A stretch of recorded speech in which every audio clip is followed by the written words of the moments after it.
thumbnail එකේ තිබුණු කතාව ඇත්ත. මේ channel එකේ මම දාන අවසාන වීඩියෝ එක මේක. මගේ YouTube එකේ මම මේ channel එකට දාන වීඩියෝ එන්න අඩු වෙලා තියෙනවා. ඒ අතර කාල පරතරය වැඩි වෙලා තියෙනවා. ඉතින් මට හිතුණා මේක බොරුවට පවත්වාගෙන යන එක තේරුම් නැහැ කියලා. ඒකෙන්ද මම මේ channel එකට ඊට පස්සේ වීඩියෝ අප්ලෝඩ් කරන්නේ නැහැ.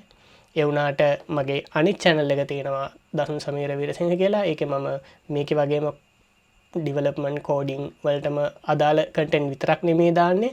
හැබැයි ඒකේ සමහරක් විට මේ ජාතිය content ඒ channel එකේ යන්න පුළුවන්. ඒ වගේම මේකේ තිබුණ ආකාරයේ podcast මම සමහරක් විට ඒකට ගේන්න පුළුවන්. එහෙම එතකොට ඔයගලන්ට ඒ වගේ content සමහරකට ඉදිරියේ බලා ගන්න ඕන නම් දැන්ට මගේ ඒ channel එක subscribe වෙලා නැත්නම් ඒකට යන්න.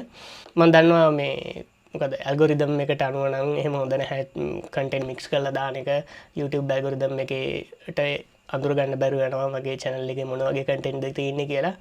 හැබැයි ඉතින් ඇත්ත කතාව මේ වගේ channel වලින් income එකක් ගන්න එක නෙමෙයි මගේ බලාපොරොත්තුව. මේකෙන් මට මේ වෙනකන් කොම ඩොලර් 90 ගණක් තමයි එකතු වෙලා තියෙන්නේ. ඒක කිසි තේරුමක් නැහැ මම මේකට දාන ශ්‍රමය කාලයත් එක්ක ගත්තම. හැබැයි මම මේක කරන්නේ මගේ ආත්ම තෘප්තියට. ඒක මගේ channel දෙකක් පවත්වාගෙන යන එක ටිකක් අපහසු හින්දා තමයි මේ තීරණය ගත්තේ. එතකොට ඔයගොල්ලෝ දැන්ටමත් මගේ අනිත් channel එකට join වෙලා නැත්නම් මම ආරාධනා කරනවා ඒකට එන්න කියලා. thank you මේ channel එකේ content ඔයගොල්ලෝ බලලා මොනවා හරි දෙයක් ඉගෙන ගත්තා නම් ඒ වගේම මේකේ තියෙන content මම මකන්නේ නැහැ. එතකොට ඒවා දිගටම තියෙනවා. මේ channel එක තියෙන හින්දා ඔයාලට පරණ වීඩියෝ බලලා නැත්නම් ඒවා බලන්න පුළුවන්.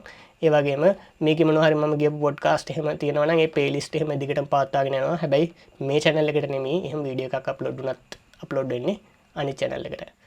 එහෙනම් අපි ගියා.